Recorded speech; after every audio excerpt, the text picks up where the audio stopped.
오늘 아침에 막 대선 주자 여론조사가 나왔습니다. 이 3월 첫째 주 리얼메타 정례 여론조사인데요.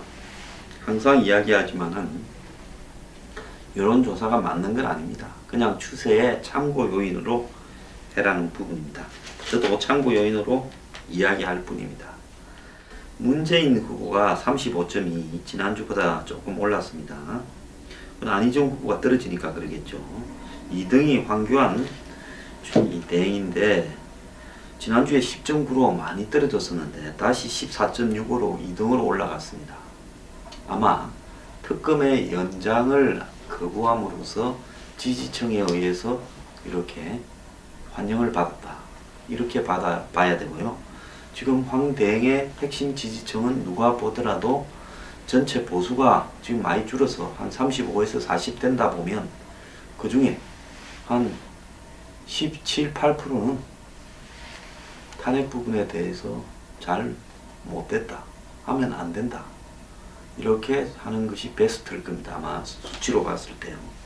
이 사람들 중에 상당수는 자유한국당을 지지하고 또 황 대행을 지지하는 사람들입니다. 그러니까 탄핵 기각, 그리고 태극기 시위대, 그리고 자유한국당 지지율, 그리고 황 대행 지지율 등이 거의 다 비슷한 성향을 가지고 있다는 겁니다.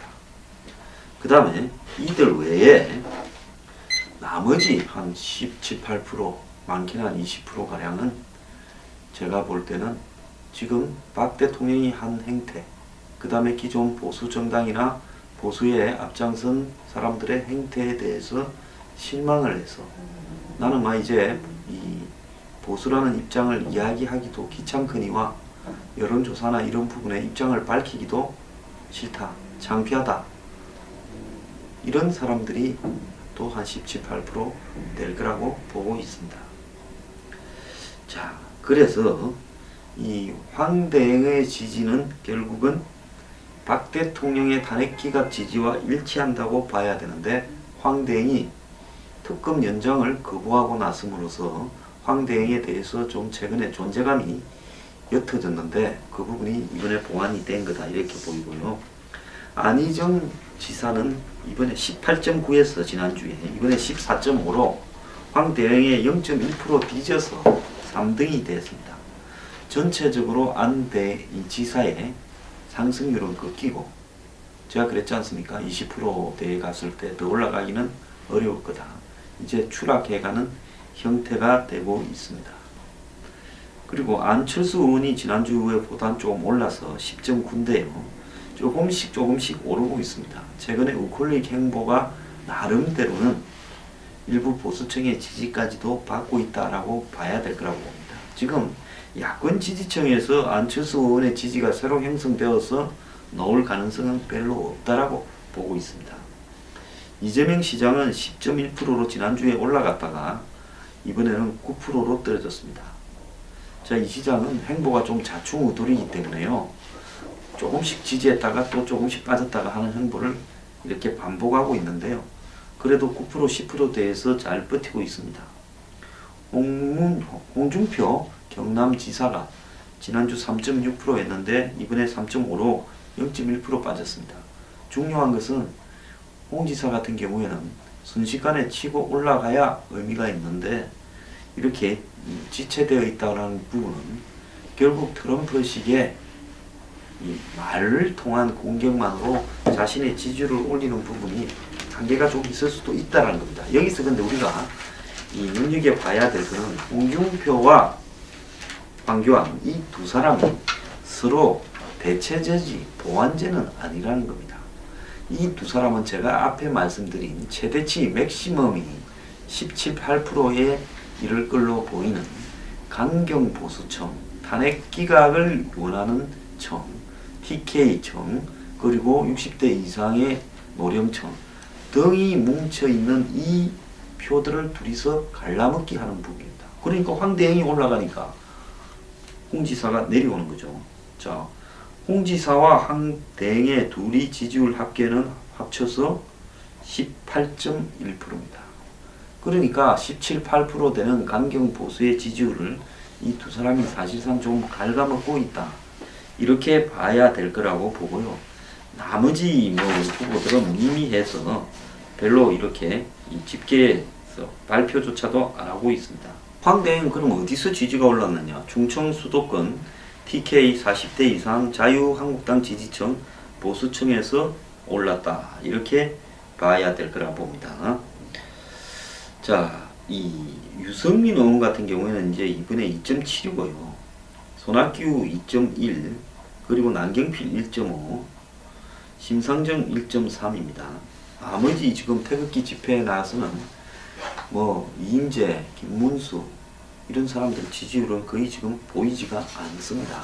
이분들이 거기 나가서 그렇게 이야기를 한다고 대선 후보가 되는 게 아니라, 대선 후보가 되려면 그래도 상식을 가진 많은 국민들 앞에 대선 후보로서의 자신의 이 정립된 가치를 보여줘야 되는 거 아니냐, 이런 생각이 듭니다. 지금 황대행도 사실상 박 대통령을 돕고는 있겠지만은 어쨌든 박 대통령 부분을 직접 지지한다든가 이런 말을 할 수 있는 처지가 안 되기 때문에 안 하니까 이 지지율이 나오지. 만약에 황대행이 출마해서 나는 박 대통령을 처벌하는데 반대한다라든지 탄핵이 돼야 된다 말을 하는 순간에 여기서 지지율이 더 올라갈 거냐 떨어질 거냐, 저는 더 올라갈 지지율은 별로 없을 거라고 봅니다. 오히려 황대행의 지지율 중에서 한 3, 4%는 그래도 온건한 보수층이 그래도 그 중에는 제일 될 만하니까 찍어주는 부분도 있다고 보는데요. 이런 표들이 빠져나갈 가능성이 높다고 봅니다. 홍 지사는요, 지금 이 말을 가지고 무조건 대권을 간다라는 부분에 대한 생각은 좀 고쳐야 되는 거 아니냐, 이렇게 보고 있는데요. 자, 민주당에서 1등하는 후보 문재인이겠죠. 자기 대장이 뇌물 먹고 자살한 사람입니다. 바로 그 옆에 비서실장이 그 내용을 몰랐다 하면 감이 안 되죠. 2등하는 사람은 정치자금법 위반으로 실형을 살고 나온 사람이에요. 자, 누구도 하지 못하는 이야기를 직설적으로 갖다 바릅니다. 통쾌하게 느껴지기 때문에 지지가 갑니다. 그런데 문제는 뭔가 하면 이런 방식으로 해서 마중물, 옛날에 우리가 시골에 가면 이렇게 물 펌프 있지 않습니까? 마당에. 그거는 물이 안 나올 때는 마중물을 좀 부어갖고 이렇게 해야 또 물이 나옵니다. 아예 그냥 마중물조차도 없으면 이 펌프를 아무리 해봤자 물이 잘 안 올라오는 경우가 많았습니다. 자, 우리가 그런 펌프에서 보듯이 홍 지사가 지금 이런 과격 발언을 하고 있는 것은 마중물이라고 보는데, 자, 3%, 3.56%까지 올라간 부분에서 마중물의 역할은 이제는 끝났다라는 거죠. 제가 볼 때. 계속 말을 내지를수록 7%, 8%, 9%, 10%가 되느냐, 그건 좀 생각해 볼 필요가 있다는 겁니다. 왜냐하면 트럼프가 그렇게 내어지르니까 대통령까지 갔더라. 1%에서 내지르니까 후보가 되고, 온갖 방해에도 불구하고 후보가 되고 난 뒤에 또 온갖 방해와 언론의 방해, 민주당의 방해, 힐러리의 방해, 여론의 문매를 맞으면서도 말 실수가 온통 노출되는데도 불구하고 대통령에 당선되었다. 자, 그렇게 본다면 나도 그렇게 해야 되겠다. 이건데 하나는 맞고 하나는 틀린 겁니다. 왜 그런가 하면 직설적으로 트위터를 통해서 또 연설을 통해서 문제를 제기하는 거, 그건 맞겠죠. 근데 트럼프는 미국 사회에 현재 요구되는 현안에 대해서 이야기를 한 겁니다. 자, 홍준표 지사 삼성을 아마 지칭한 걸로 보이는데요. 대기업에 대해서 문매를 드는 이런 어떤 행태들이 잘못됐다, 이렇게 이야기하는데요. 오늘날 대중들이 우리 사회에서 대기업이나 재벌들에 대해서 느끼는 어떤 시각이 무언가 하는 부분에 대해서 홍 지사는 감이 좀 없는 것 같습니다. 이게 보수 진보를 넘어서서요, 대중적으로 국민들이 느끼는 가치관은 있다는 겁니다. 좌우를 넘어서서 오늘날 경제는 철저하게 공정하고 개혁적으로 운영되어져야 되고, 정경유착의 어떤 이런 뿌리들은 철저하게 시정돼야 된다는 게 국민적 요구인데, 트럼프가 미국의 쇠락한 이 러스트 벨트라고 부르는 미시간 등의 지역들을 돌면서 끝까지 그 지역을 중심으로 선거운동을 벗어난 적이 없었습니다. 자, 캘리포니아니 이런 표 안 나올 때는 거의 가지를 않고 그쪽만 집중을 했습니다. 그래서 그 지역에서 대부분 이겼습니다. 그럼 그 지역 사람들이 원하는 일자리 부분을 트럼프는 정확하게 대응했다는 겁니다. 근데 한국의 홍럼프는 과연 지금 이 시대의 서민들이 요구하는 부분을 정확하게 대변을 하고 있느냐? 안 그러면 기득권 수구 보수의 입장을 대변하느냐?